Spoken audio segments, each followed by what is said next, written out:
I don't imagine that a displaced persons camp in northern Syria is a great place for women and children. But that does not mean that so-called ISIS brides and their children, some well on their way to adulthood now, should be brought back to Australia. Now, let's be clear what these so-called ISIS brides did, although let's drop the term brides from the outset, because that's just designed to make them appear as naive innocents caught up in the war, when I know, as the PM's Chief of Staff at the time that most of these women left Australia, they're anything but. These women knowingly and voluntarily left Australia to go to a war zone then controlled by Islamic State. Now, they were told not to go.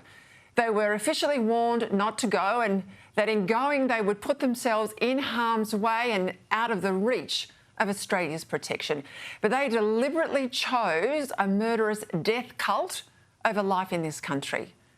Islamic State is the same group that burnt alive in a cage a downed Jordanian pilot.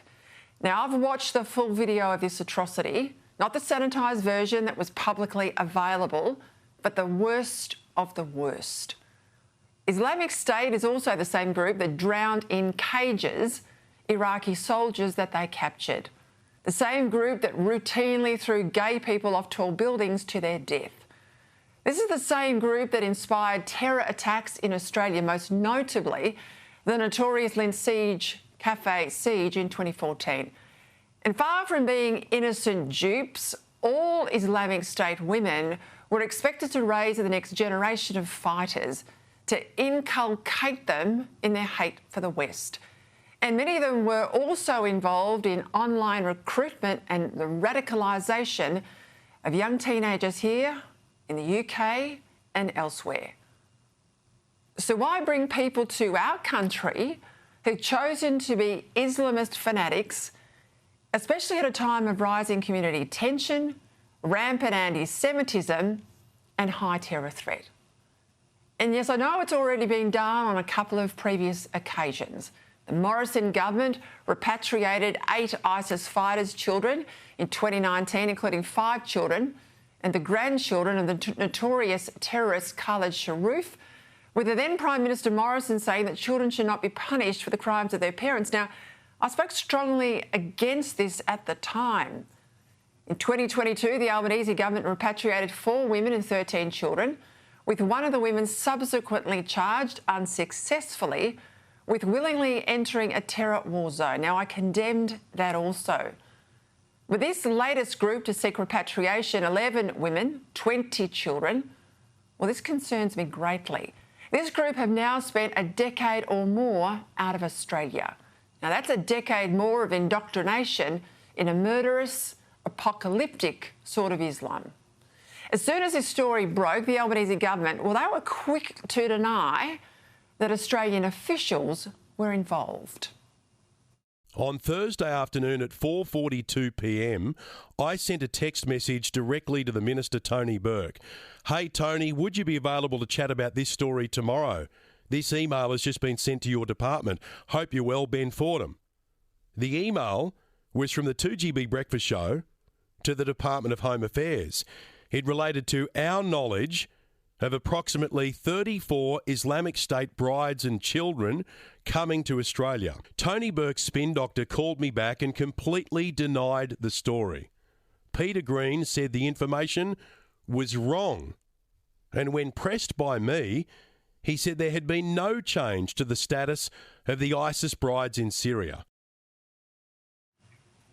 What it does not deny, though, was its readiness to admit them to Australia if an NGO could get them out of Syria. And in response to questions today in the House, the Prime Minister ducked and weaved. Prime Minister, these are not ordinary citizens. They chose to align with a barbaric death cult that glorified mass murder, sold women and girls into slavery and cheered the slaughter of innocents. What actions has your government taken to guarantee the safety of Australians if these people return? Those reports are not accurate.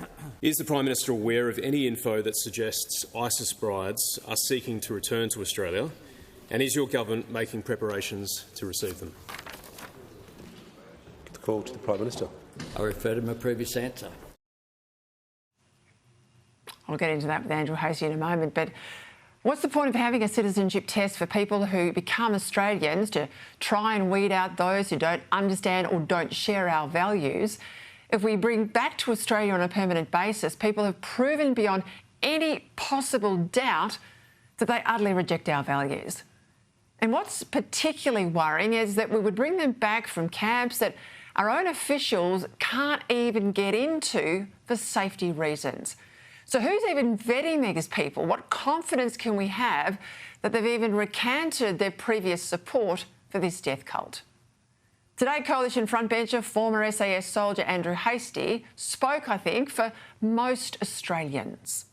When these people put in their lot to go and fight with ISIS or support ISIS at the height of the caliphate, most Australians would have thought goodbye and good riddance.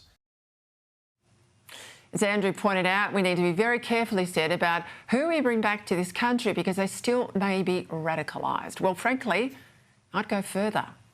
There should be a law specifically stripping citizenship and removing the right of residence in Australia from anyone who leaves this country to serve with a listed terror group.